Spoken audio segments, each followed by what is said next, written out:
Yeah, so it's good to be back here. Yes, I missed you guys. And thank you, Diane, for joining in. And she and I are both holding love and light and blessings and healing for our beloved Martha Creek, who got a new knee a few days ago. So we both teased and said, I said, how's she doing? She said, how do you think she's doing? I said, she's probably running a marathon this morning. Of course she is. That's our Martha Creek, right? Gotta love her. So, yeah, I want to thank Reverend Kathy for inviting me back. Thank you all. Thank you, Beth and Kim and the staff. One thing I learned today, what I love is when I finally get out of my cage at Unity of Louisville, occasionally they let me out. And once I get out, I learn so much from other churches. Like, we get in our bubbles and our boxes, and then we find ourselves kind of in a container that's not growing. So what I love, and probably the greatest thing, is how not only I was received, but she sat down with me, went through everything, and I realized I've got work to do at Unity of Louisville because we certainly have not welcomed people in that way. So we are going to work on that. So thank you for your gracious and wonderful hospitality and welcome. My talk originally, I thought, was determination. At Unity of Louisville, what we're doing is we've been following the daily word the last year just to do something different. We did the 12 powers, we've done all the different things. And my dear friend, Reverend Teresa Burton, who was my schoolmate and my BFF in the seminary at Unity Village, became the Daily Word editor. So all that you read is from her.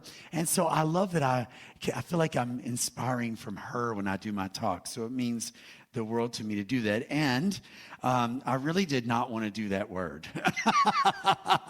I'm like, okay, I just did intention last week. I'm like, I don't want to do determination. And then I looked down and I went, wait, that's not what you're doing. You're doing something about love. And I got so excited. This was just on Thursday. I'd already wrote the talk and everything. And I'm like, I don't know what happened, but it went by me. So then I got really excited to come here. And, it's funny how when we open our awareness and our intention to things, how things start showing up for us. Have you had that happen to you, that all of a sudden, when we were kids, we would go on a trip and we called them bug slugs, but we'd see a Volkswagen and we'd say, bug slug. Anybody remember doing crazy stuff like that? And it's funny, on a trip of 5 hours, we would see 10,000 Volkswagen Beetles because our awareness was in that, and we'd have a contest of who saw them first. And so awareness is such a critical piece to everything. So I'm hoping today I can open your awareness to love and what love is and how it is, that it's not what you're waiting for, but it's what you're made of. That it's truly a law, a divine expression, a gift from God. So, of course, again, my awareness got open to it Thursday night, and I looked down, and Mom had left this little calendar that I'd given her. I guess she didn't want it, so she put it back on my desk. But it was a Unity Village calendar, and February, when I looked down, said Charles Fillmore quote. And I said, oh, let me read that. If we would draw to us love, we must be love. Be loving and kind. And I thought, wow. If we would draw to us love, we must be it. We must be love. That one sentence, honestly, could be probably an entire spiritual education, which is kind of typically where Charles Fillmore was. If you ever read any of his books, they're high level. And I asked someone one time, Reverend Dr. Tony Boehm, I said, you seem like you understand it. She says, honey, you just need to vibrate at my level. She says, I vibrate at the Charles Fillmore level. And I thought, wow, I'm not sure if I could ever vibrate at that level. That's a lot of verbiage in one book. So, but I'm working on it. Isn't that right? We're all on a path. I believe that it's spiritual education because it shifts the question so many of us carry, especially this time of year, from why isn't love showing up for me to what consciousness am I truly living from? In Unity, we understand this quite clearly. Life doesn't respond to our wishes, but instead it responds to our state of beingness. Like, who are we? Not what I'm looking for and want. Not that those are invaluable. But the fact is, who am I showing up as? How am I expressing in life? So love from a metaphysical standpoint is not something we attract by effort, although many of us have tried to do that. It's something we demonstrate by becoming aligned with it. If we would draw to us love, we must be love, is what Charles said. Not someday, not after we heal a little more, not once conditions improve in our life or our world. And God knows there's some madness going on around us. So how do we stand in that in love, in light, when we're feeling so caved in on in so many ways?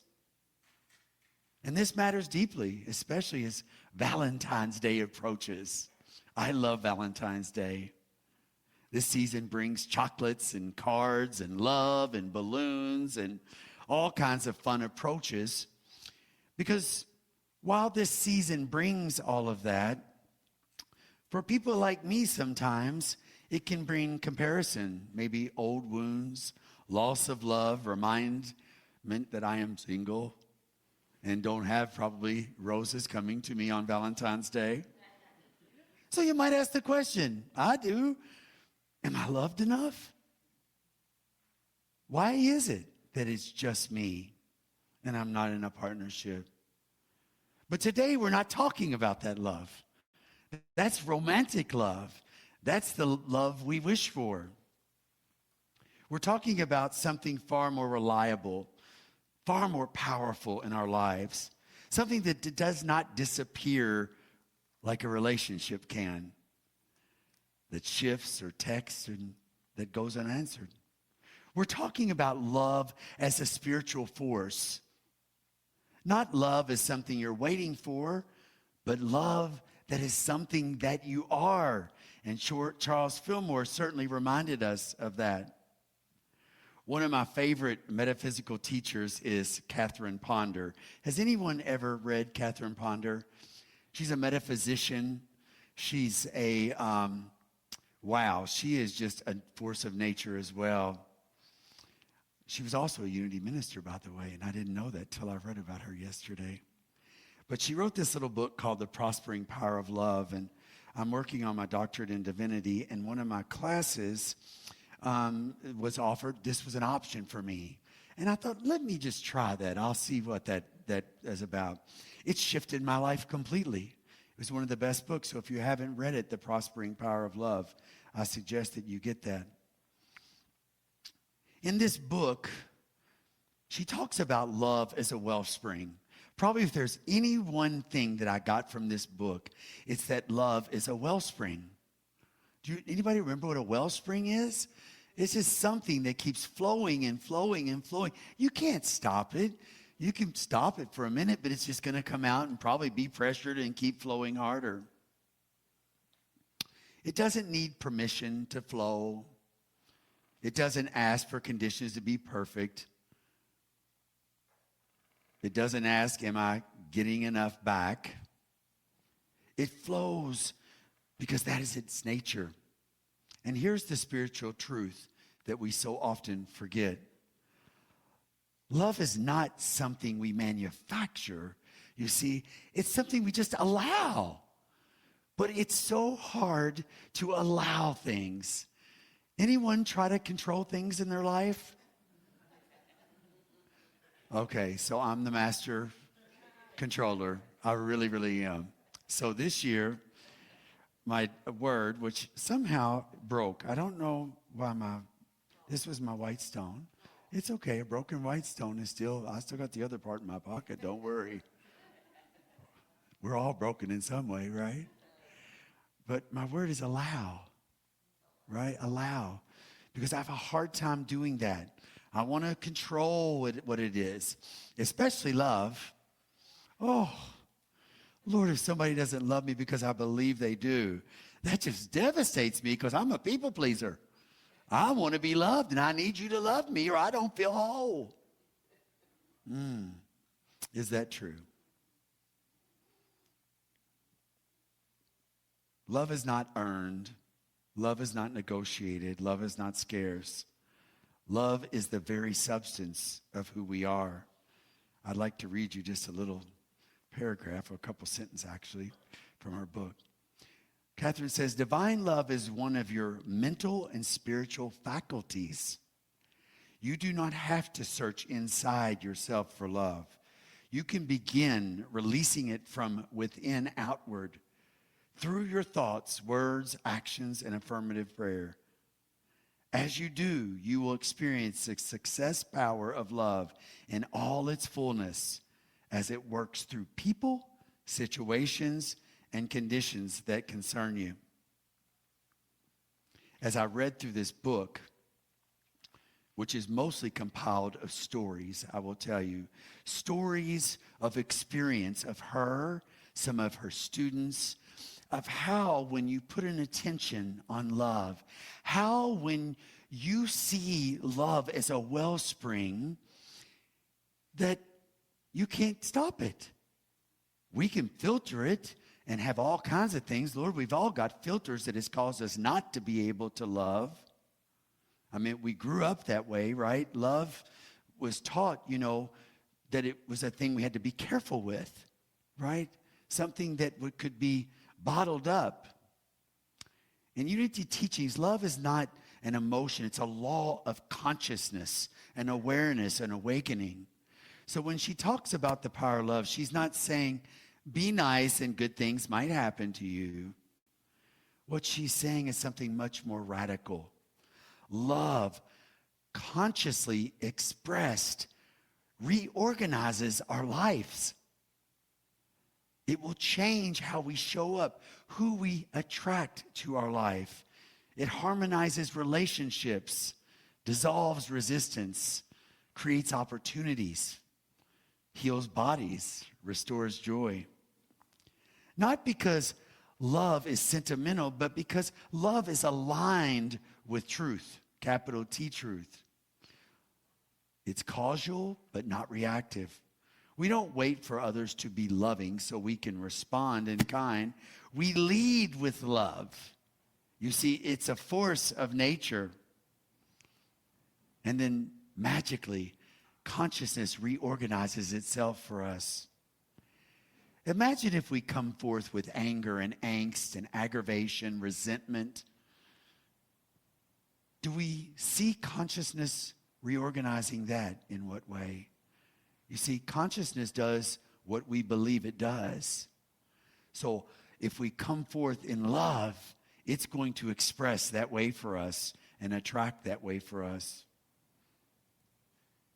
Here's the part that messes with our human logic. The world says, protect your love, don't give too much love. Oh, be careful. If you love them too much and they don't love you back, or they could cut you off, make sure you're getting something back. It's an equal play. Spirit says, love increases as it's expressed.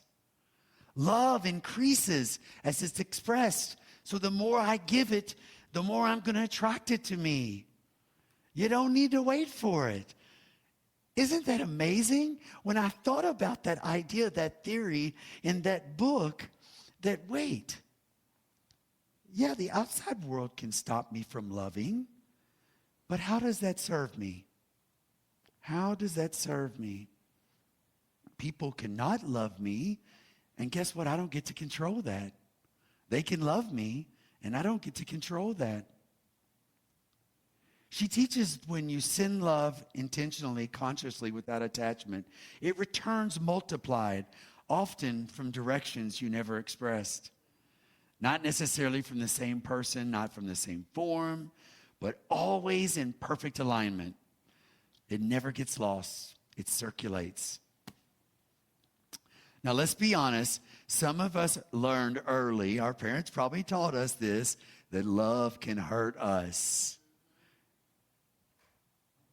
We created containers and boundaries on how much we should love because if we might get hurt.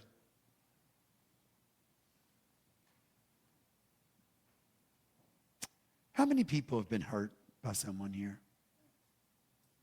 Yeah. I think most everybody has. So we became careful, strategic. We made sure we protected ourselves. And some of us created an entire bubble.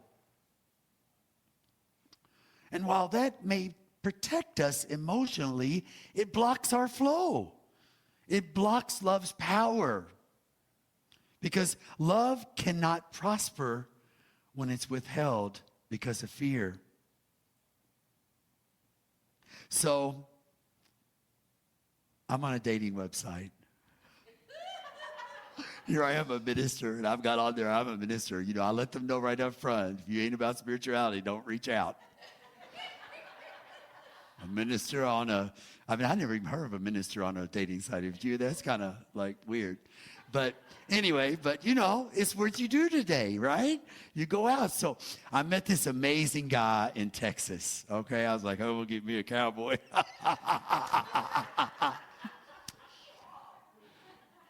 That's what I said, y'all. Until about 5 or 6 weeks into it, and we were chatting back and forth. And finally I said, I need to talk about how you feel about being physical. Like, how are you about, you know, having connection? Like, how is that? How do you feel about that? And he wrote me back and he said, oh, no. Nobody gets in my space. He said, my space is my space. As a matter of fact, I grew up in a family. We don't tell each other we love each other. Now, if you try to hurt one of them, they'll go fight you over it. But they never tell each other we love each other. So I went and looked at my love language, and I said, I don't think it's going to be a match. Number one, I like to be loved. I like to be touched. I like to be affectionate. But more, I want to be affectionate with you. If you don't love me, that's okay. I don't need you to love me to feel loved. You see, that's the good news. I read Catherine Ponder's book.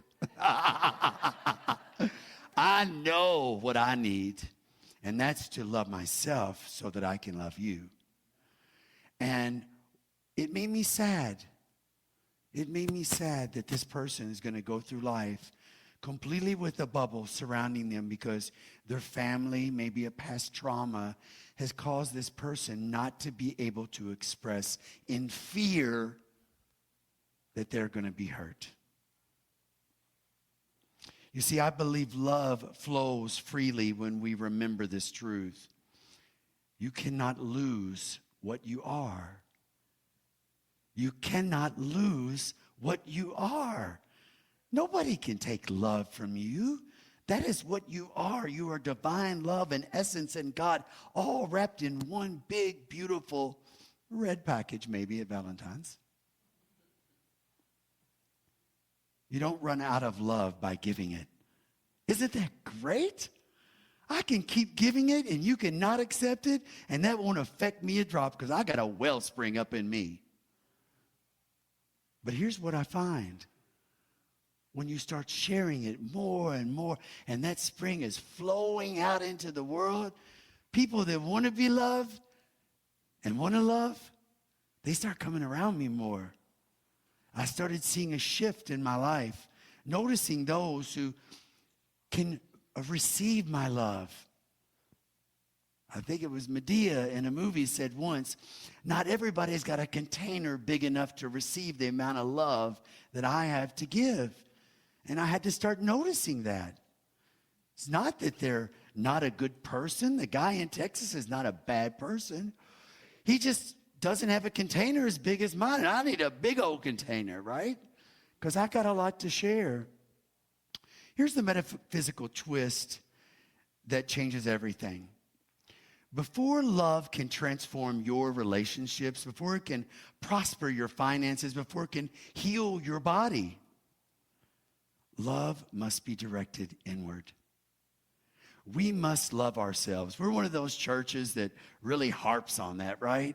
A lot of other churches, they're weird, they're narcissistic, they're egotistical, because they over there loving themselves and meditating and, praising. And what they don't realize, if you don't love yourself, you certainly can't love somebody else. And likely, you're not going to be able to let them love you either, because you're going to find every projection in the world of why they are not a good lover. How do you speak to yourself when you make a mistake? My mother is just the absolute worst at this, and she knows I've told her. She'll draw something and say, "You dummy," right? This morning, God's honest truth, I make her coffee every morning. She woke up super early for some reason. And she has dementia. So some mornings she wakes up better and some mornings she doesn't. And I had her coffee already. I was excited she was up before I left. And so I thought, I'll go make her coffee. Now, I go to the refrigerator and I do French vanilla. She does regular. My mom was going. I was already at church, right? I poured my French vanilla in her coffee, and I went, "Dummy."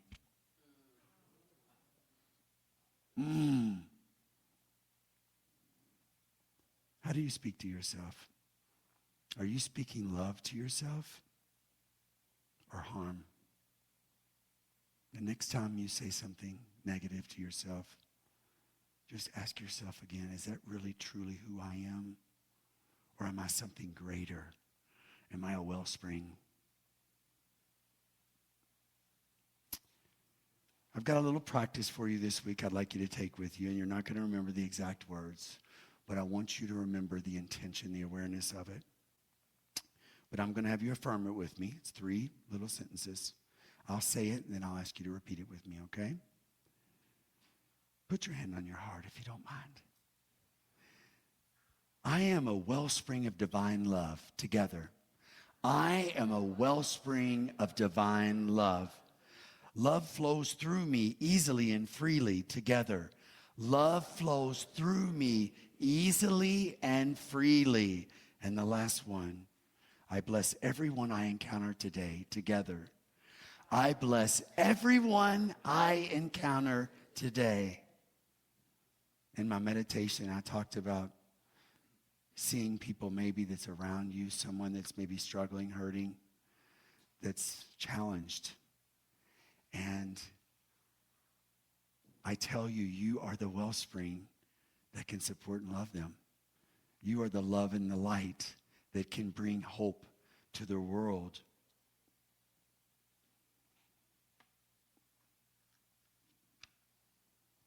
Now, I know somebody in here is probably thinking about, what if there's someone who doesn't love me? How am I supposed to do this, right?